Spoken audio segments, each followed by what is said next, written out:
আমার এই ভিডিওগুলোতে মাঝে মাঝে কিছু ভারতীয় দাদারা এসে বলেন যে ভারত নাকি বাংলাদেশের সাথে এমন চাল চালতেছে যাতে বাংলাদেশিরা ভারতকে বয়কট করে। এটা কোনো কথা? আপনারাই বলুন তো, এটা কোনো যুক্তিসম্মত কথা?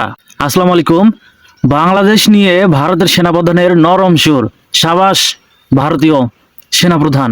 তিনি যে কথা বলেছেন, আসলে এই অনুযায়ী আপনি আমি যেটা ভাবতে পারি, ভারত কিন্তু মোটামুটি চেষ্টা করতেছে বাংলাদেশের সাথে একটা ভালো সম্পর্ক স্থাপনের জন্য।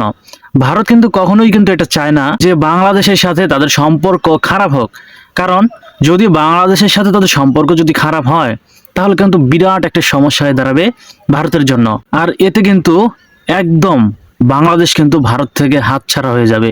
অর্থাৎ আমি এমন হাতছাড়ার কথা বলতেছি যে ভারতের যে শত্রুপক্ষ যে রয়েছে সেই মিত্রগুলোর সাথে কিন্তু আস্তে আস্তে কিন্তু বাংলাদেশের সম্পর্ক কিন্তু ভালো হওয়া শুরু করবে, এবং যেটা কিন্তু ইদানিং কিন্তু শুরু করেছে। যেমন চীনের সাথে বাংলাদেশের সম্পর্ক কিন্তু আগের থেকে অনেক কিন্তু উন্নত হয়েছে, এবং অপরদিকে পাকিস্তানের সাথেও কিন্তু সেটাই কিন্তু হচ্ছে, এবং তুরস্কের সাথেও সেটাই হচ্ছে। কিন্তু ভারত কিন্তু এই রাষ্ট্রগুলোকে দেখে কিন্তু মোটামুটি অনেকটাই ভয়ে চলে। কেন?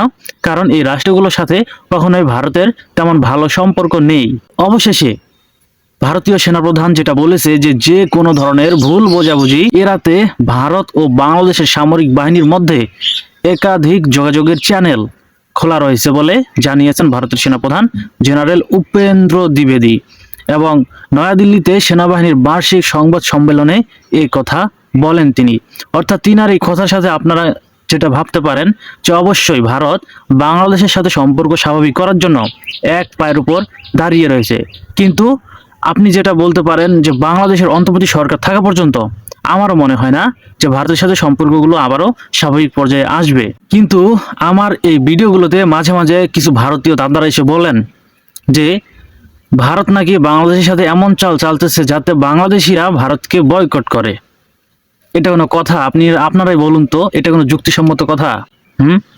যেটাই হোক না কেন, ভারত কিন্তু সর্বদাই একটা বিষয় কিন্তু চাইবে যে যেহেতু পাশাপাশি রাষ্ট্র, অবশ্যই সম্পর্কটা স্বাভাবিক হোক।